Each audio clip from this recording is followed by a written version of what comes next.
بسم الله الرحمن الرحيم. الحمد لله والصلاة والسلام على من لا نبي بعده. السلام عليكم ورحمة الله وبركاته. دمان شعب وينها سوماليلاند taageerayaasha xisbiga wadani iyo saxaafadda madaxa bannaan tobankii bishii 6 2022 waxaan qaadnay tallaabo go'aan qadhaadh oo ahaa inaan hakinno mudaharaadkii silmiga ahaa aynu iclaaminay ay xaq u lahaayeen taageerayaasha axsaabta mucaaradka ah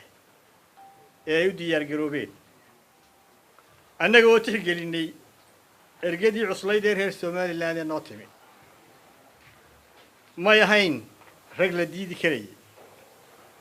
nasiib darrase way ay fashilmeen dadaaladii iyo isku dayadii dhexdhexaadinta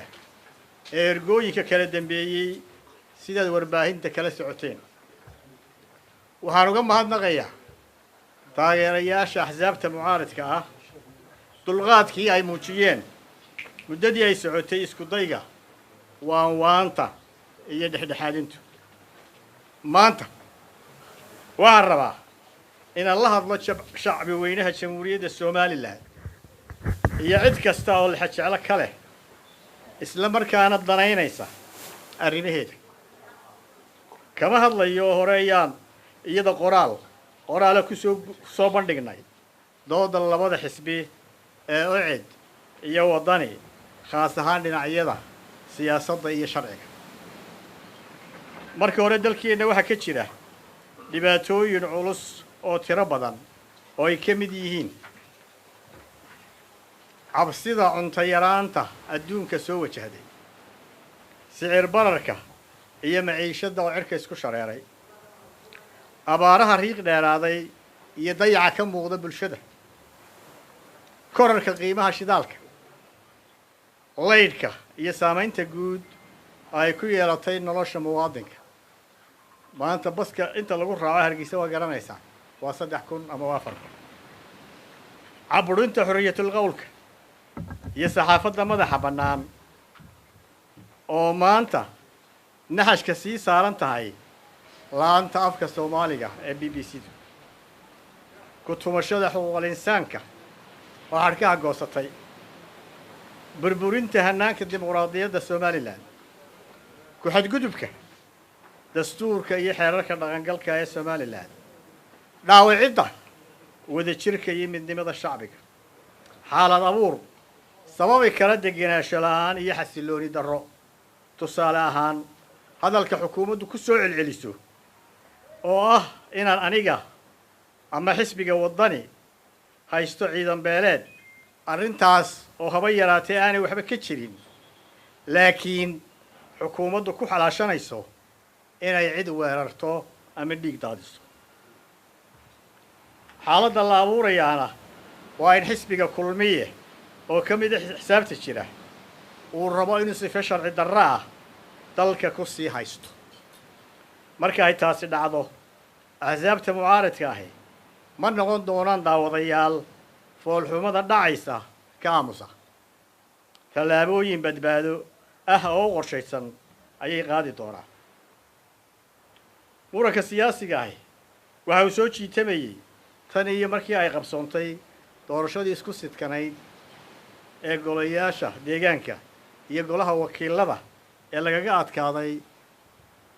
kulmiye iyo xukuumaddiisa nuxurka muranka ah doorashada nuxurka murankaasi waxa uu ahaa doorashooyinka oo ku qabsooma waqtigooda khaas ahaan doorashada madaxtooyada oo iyadu ugu soo horreysay waxaa shacbiga jamhuuriyadda Somaliland iyo caalamkuba markhaati ka yihiin in ubuucda muranku yahay labada mowqif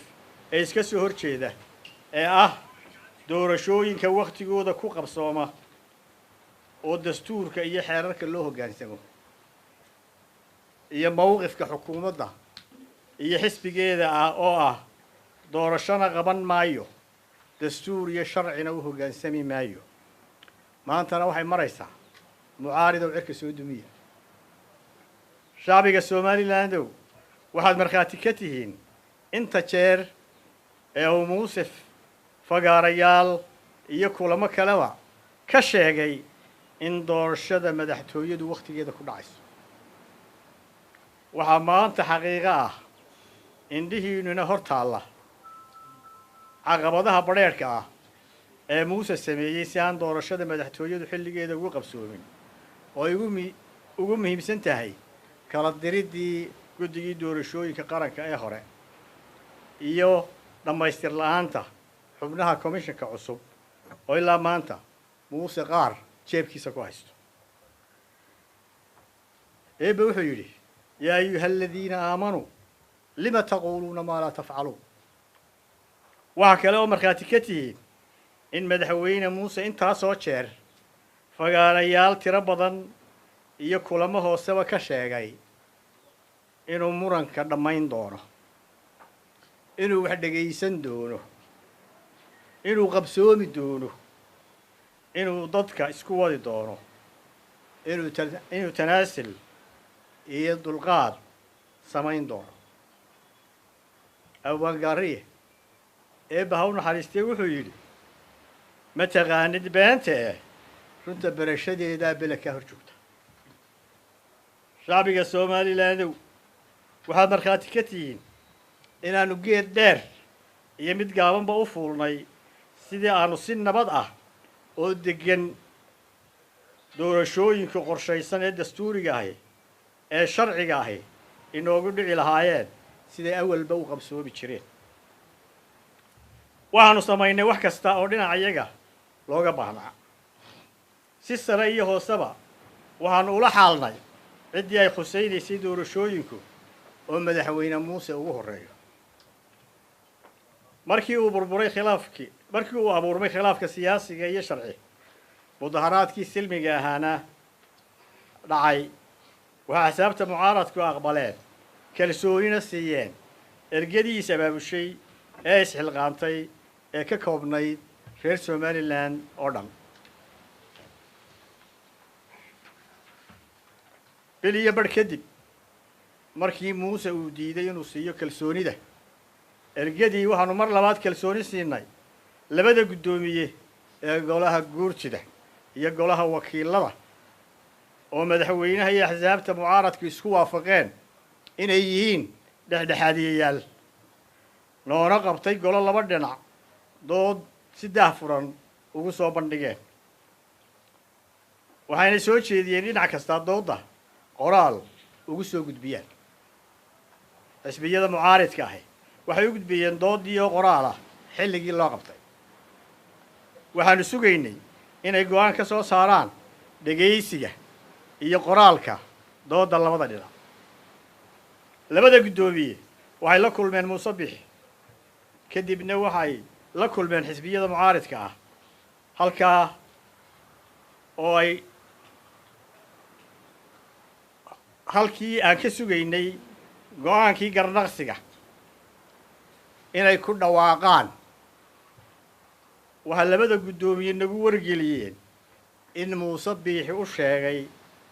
inaanay arrinta ka garnaqi karin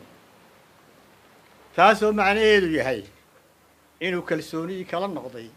labada guddoomiye balqabsadoo waa labadii nina ku xigay awoodda qaranka isaga waxaanu muujinnay dulqaad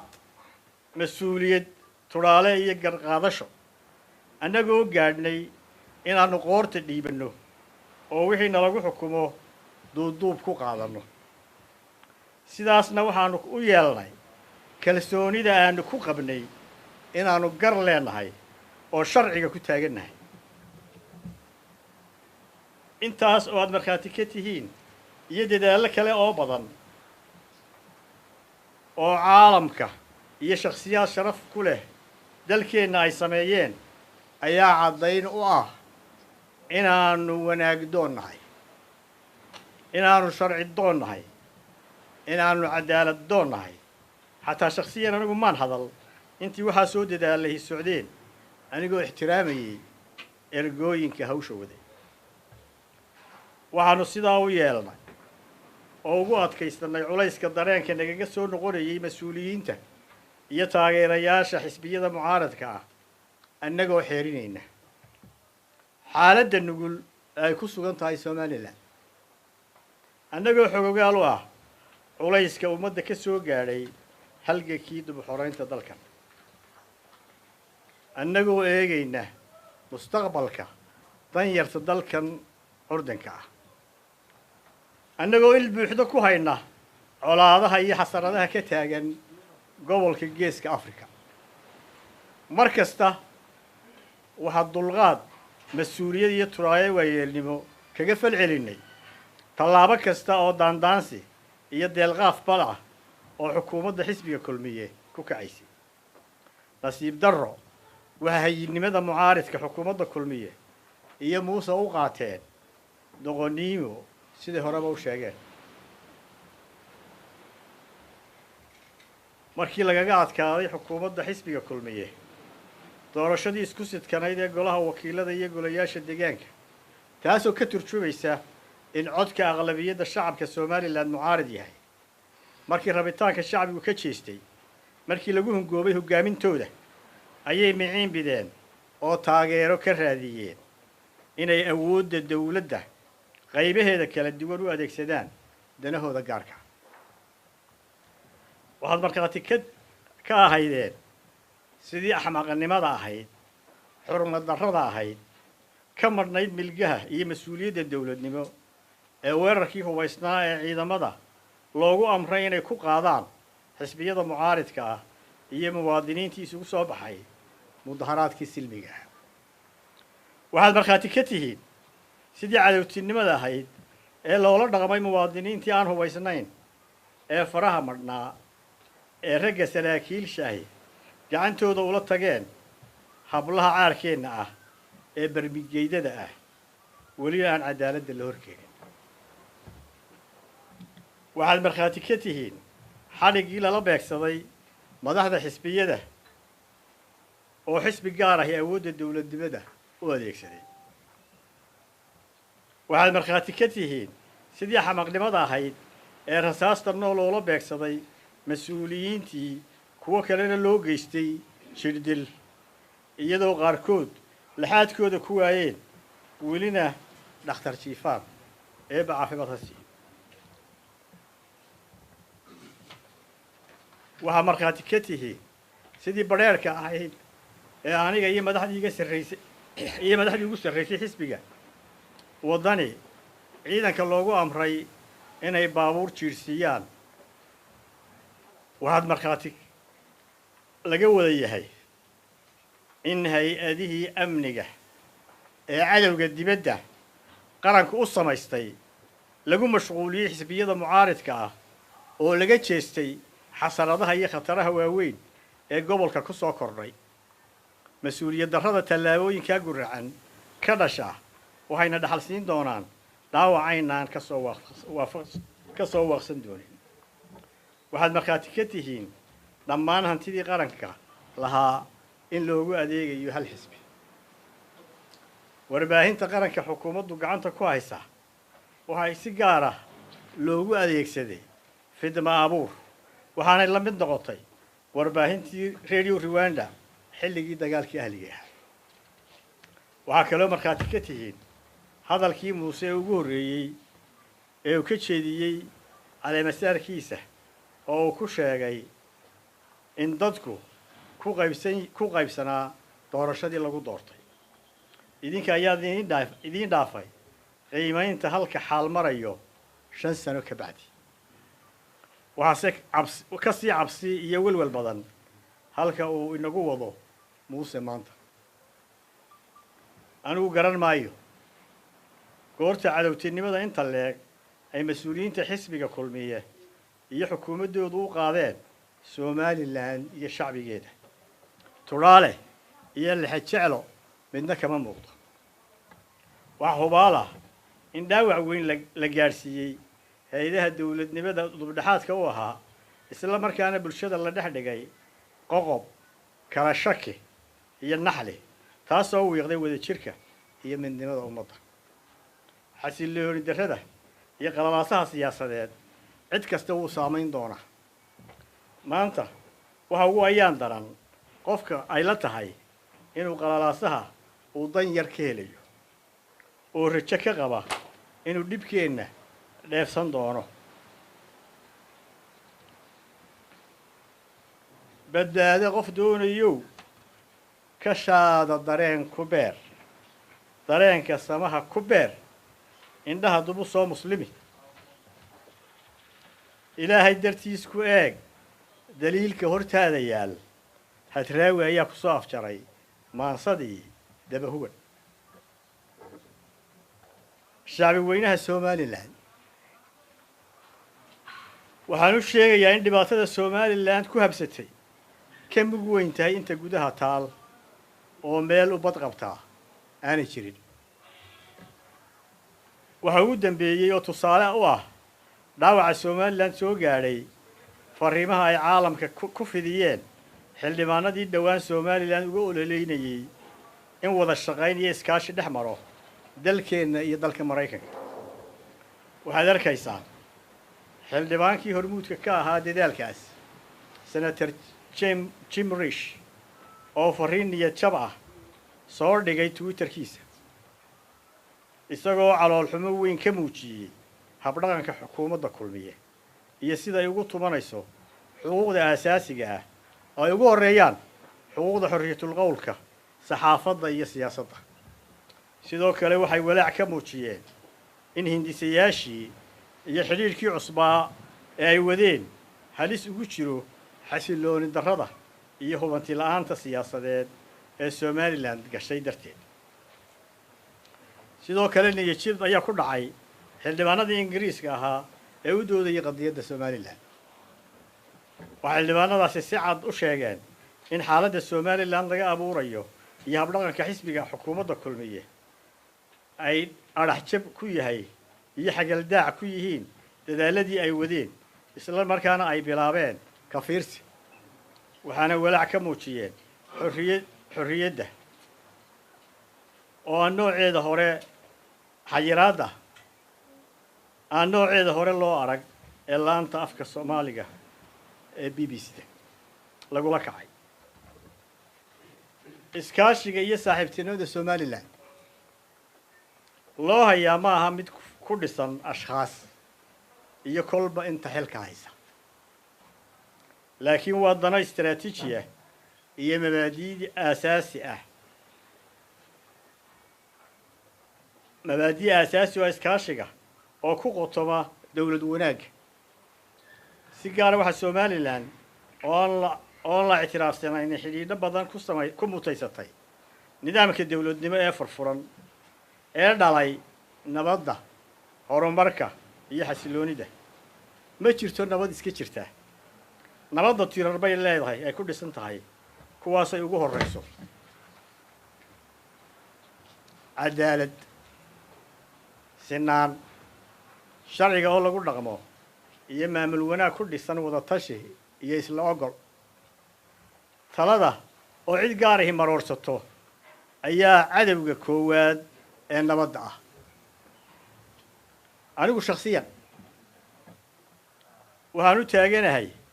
oo i geliyey hanka madaxweynenimo oo aan culays kasta u xamilayay muddo ka badan 20 sannadood inaan xaqiijiyo somalilan oo isjecel somalilan wada jirta oo dhinac u wada jeeda somalilan is-ogol oo wax wada leh somalilan oo ka mid ah beesha caalamka oo la aqoonsan yahay somalilan oo deriska iyo caalamka kula nool iskaashi iyo saaxiibtinimo somalilan oo midaysan rajo nayaayir naruuro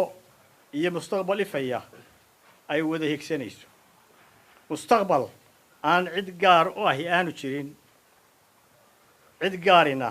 cabsi ka qabin waxaan u mahadnaqayaa ergadii xaaladda cakiran ka adkaysan weyday ee soo gurmaday ee damiirkoodu iyo mas-uuliyadda iyo xilka ummaddan ka saarani dareemay ilaa haddana u taagan waxaanu mahadnaqayaa haldoorkii sida gaarka ah iyo sida guudba noola soo xidhiidhayay ee ka digayay xaaladaha la abuurayo. waxaanu mahadnaqayaa culimada hal iyo habeen masaajidada ka soo ducaynayay. waxaanu mahadnaqayaa cid kasta oo cadaaladda iyo xaqa hiil iyo hooba la garab taagan. waxaanu mahadnaqayaa dhammaan dadka wanaagga u kacay. waxaan u sheegayaa inaan ilaahay dayacaynin wanaagga iyo samaha ay samaynayaan, dhowaanna midhihiisa la arki doono. in allaha laa yudiic ajra man axsana camala.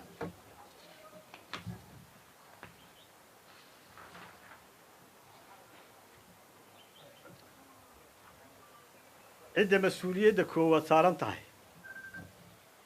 inay dalka siyaasaddiisa samata bixiyaan, xisbiga iyo xukuumadda talada hayana la xisaabtamaa ee sharciga u haystaa waa xisbiyada qaran ee mucaaridka ah. waa waajib dastuuri ah oo ay liisan u haystaan. waa waajib akhlaaqi ah. waa waajib dhammaanteen ina wada saaran oo xisbiyadu shacbiga kaga wakiil yihiin. xisbiyada waxaa loo aasaasay inay noqdaan waddada sharciga ah ee loo maro talada dalka. taas weeyaan mas-uuliyadda annagana saarane. mas-uuliyaddaas ayaan gudanaynaa. muusow, khilaafka siyaasiga iyo midka sharci ee maanta taagan waxaa qaranku kaga baxaya doorashooyinkii oo aad ku qabato siday u soo kala horreeyaan. waxaana ugu horreeya doorashadii madaxtooyada sidaad adiguba ku xustay wareegtadaadii ku taariikhaysnayd 20 Julaay 2011. waxaan leeyahay muusow, haddii aad gabtay waajibkii qaranka kaa saarnaa oo aad ku guuldarraysatay inaad dalkan ka samata bixiso duruufaha adag ee uu ku sugan yahay, wakhtigii laguu doortayna dhammaanayo, ma jirto sabab aad bulshada uga doonto inay kugu abaal mariyaan inaad kursiga sharci darro ugu sii fadhido ama sifo aan sharci ahayn lagugu kordhiyo. waa xilgudashalaan. waxaan soo jeedinaynaa in golayaashu kugula xisaabtamaan marka la gaadho 13 Noofembar. haddii aan doorasho qabsoomin, kursigu wuu inoo siman yahay.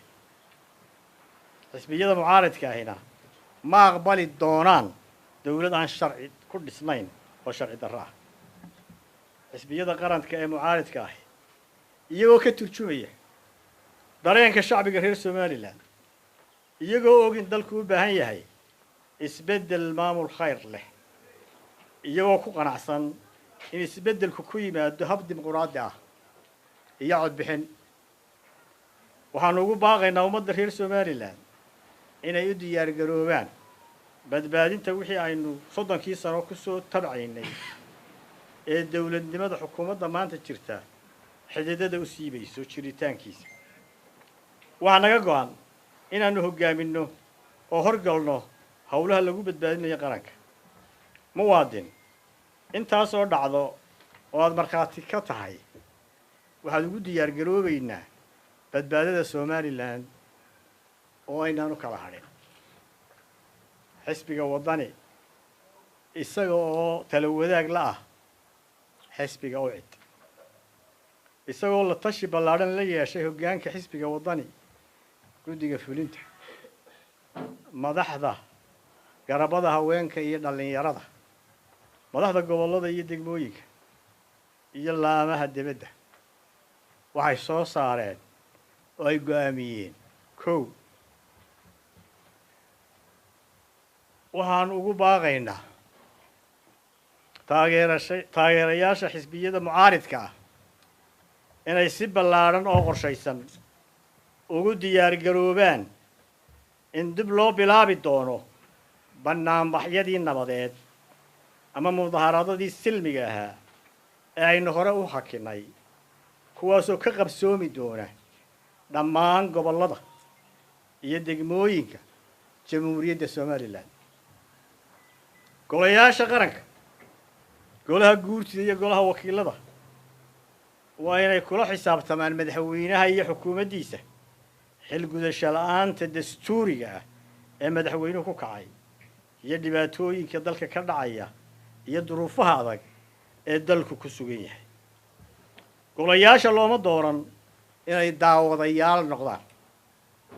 golayaasha waxaa shacbiga somalilan ka sugayaan inay talada dalkan lagu badbaadin lahaa hoggaamiyaan ugu dambayn waxaan ugu baaqayaa taageerayaasha mucaaridka ah inay ka fogaadaan wax kasta oo nabadgelyada wax u dhimi kara markay u soo baxayaan mudaharaadyada silmiga ah sidoo kale ciidamada nabadgelyada waxaan ugu baaqayaa inay ilaaliyaan nabadgelyada iyo karaamada muwaadiniinta bannaanbaxaya shacbigu waa kuwii aad ka dhalateen ciddii shacbiga mudaharaadka silmiga u soo baxaya dhibaato u geysata waxaan ugu ballan qaadaynaa in lala xisaabto somaliland ha noolaato somaliland ha noolaato allahu akbar